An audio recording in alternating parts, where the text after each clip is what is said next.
我许巍老师，我们要来开开心心的学客家话哟。今天许巍老师要教的是电话号码怎么说啊？可是我们要先复习数字，跟我念一次哦。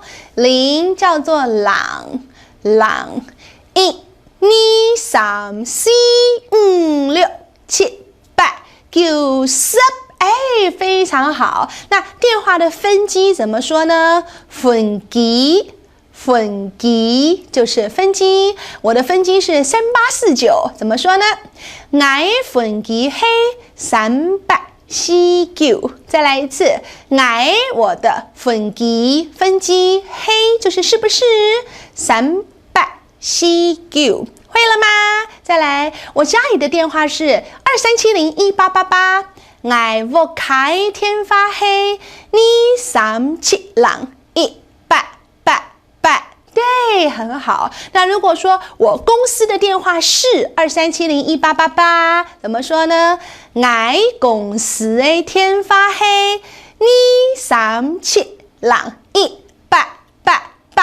boy， 好棒哦！再来呢，我们复习一下时间的说法。早上怎么说呢？Morning 那是英文啦，客家话怎么说？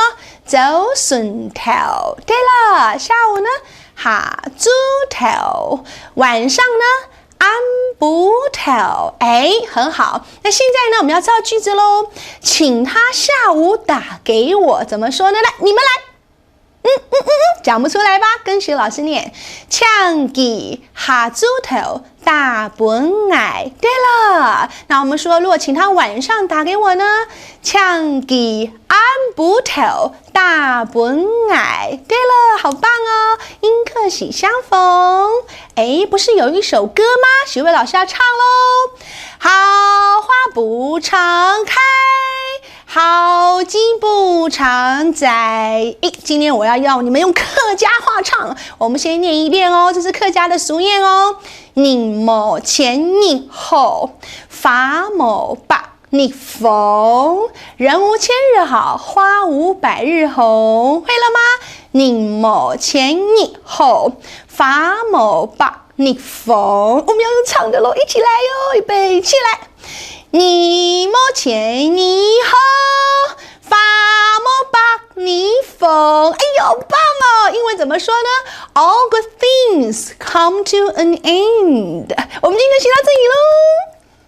接下来呢要复习喽，嘴巴借我来跟着我念哦。我们先复习数字，从0开始哦。